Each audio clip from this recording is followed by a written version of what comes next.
बोलो परम पूज्य गणिनी प्रमुख श्री ज्ञानमती माता जी की जय। वंदामी माता जी।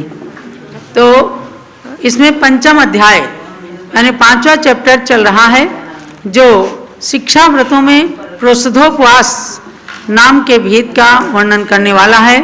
आपने कल जाना कि उपवास के दिन क्या क्या चीज़ें त्याग करना चाहिए। 5 पापों का त्याग करके आरंभ, गंध, माला, अलंकार, स्नान, अंजन, मंजन, नस्य आदि क्रियाओं का त्याग कर देना चाहिए। ये 107 नंबर के श्लोक में बताया। और उस दिन शरीर से ममत्व को दूर करने के लिए वैराग्य भाव को धारण करना चाहिए। अब प्रश्न ये है कि यदि स्नान नहीं करेंगे तो पूजा कैसे करेंगे? बिना स्नान के श्रावक पूजन भी नहीं कर सकता। तो उसका खुलासा आपको जान लेना है कि स्नान में मतलब है जैसे खूब रगड़ रगड़ करके, साबुन लगा करके, गंध लगा करके, उपटन लगा करके स्नान करते हैं, वह स्नान नहीं, बल्कि थोड़े से जल के द्वारा स्नान करके अपने शरीर को शुद्ध करके पुनः मंदिर में जाकर मंत्र स्नान से पूजन आदि करना चाहिए। तो यहाँ स्नान से मतलब यही है कि जो उद्वर्तन आदि करके, उपटन लगा करके विशेष स्नान किया जाता है, उसका त्याग यहाँ पर समझना है। हमने स्वयं अपनी आँखों से देखा है कि पहले पूर्वज लोग अष्टमी चतुर्दशी के दिन बस 2-3 लोटे पानी से ही स्नान कर लिया, साबुन नहीं लगाते, बेसन आदि का उपटन नहीं लगाते। तो ये विशिष्ट श्रृंगारिक क्रियाएं, शरीर को सजाने की क्रियाएं मानी जाती हैं, ये विशिष्ट स्नान कहलाता है। लेकिन स्नान तो उस स्नान का त्याग होता है, ना कि पूजन करने के लिए जो शारीरिक पवित्रता है उस स्नान का त्याग नहीं होता है। अब रही बात ये कि नस्य आदि से क्या लेना। कुछ नशीली चीज़ें ऐसी होती हैं, हमने स्वयं देखा है कि एक कोई नशीला मंजन आता होगा, उसको एक महिला आई तो वो सूंघती थी, अब थोड़ी देर के बाद उसको नहीं सूंघे तो उनको बहुत परेशानी होती थी। तो ये नस्य पदार्थ कहलाते हैं कि कुछ नशीले पदार्थ जो नाक से सूंघ करके और उन्हें संतुष्टि मिलती है, तो ये नशा जैसी चीज़ है, उसको कहते हैं नस्य पदार्थ।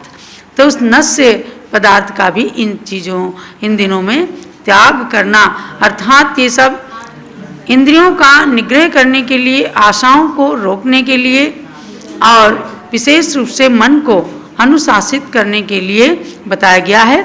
अब आगे 108 नंबर के श्लोक में आते हैं कि उपवास के दिन का कर्तव्य क्या है।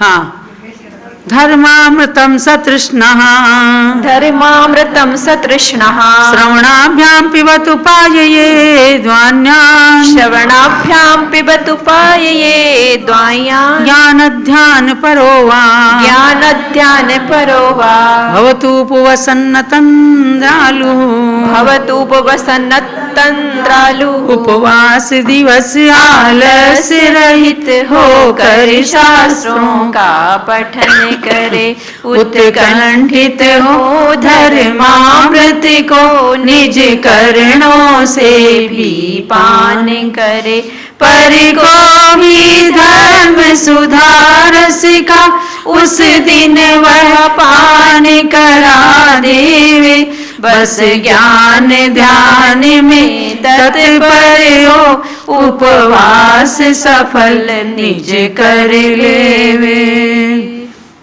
तो क्या कहा कि धर्मामृतम सतृष्णः, बहुत ही सुंदर शब्द दिया है कि सतृष्णः माने तृष्णा सहित होकर के, अर्थात उत्साहित होकर के, उत्कंठित होकर के, धर्मामृतम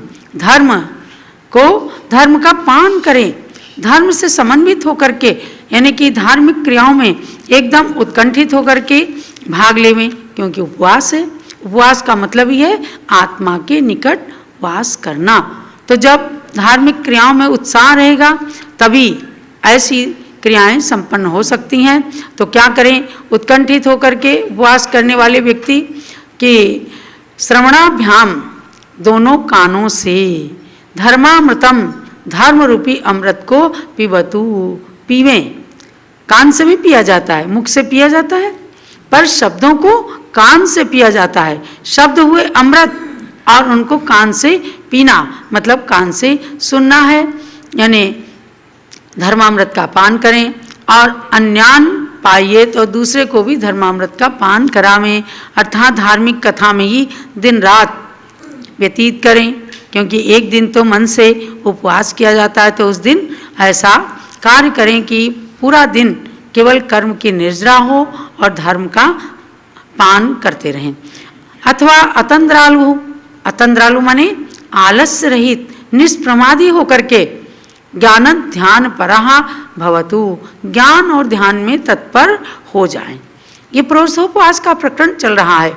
शिक्षावृत्ति आगे के मुनि व्रत धारण करने की शिक्षा प्राप्त कर रहा है, तो उसे उपवास के दिन प्रतिदिन वे इन कार्यों को नहीं कर सकते। प्रतिदिन तो आरंभ परिग्रह में लिप्त रहना पड़ता है, लेकिन जिस दिन पर्व के दिन उपवास किया है या प्रोत्साहोपवास किया है, तो उस दिन केवल धार्मिक क्रियाओं को करते हुए अपनी आत्मा को एकदम पुष्ट करने का कार्य करें। इसके लिए आचार्य देव ने हमें आज्ञा प्रदान की है। तो महानुभाव, आप सबको जानना है कि जब भी कभी एकासन उपवास आदि करके आत्मा को पवित्र करना है, तो अशुभ क्रियाओं का त्याग करके और शुभ क्रियाओं में क्षण क्षण अपने समय को व्यतीत करना चाहिए।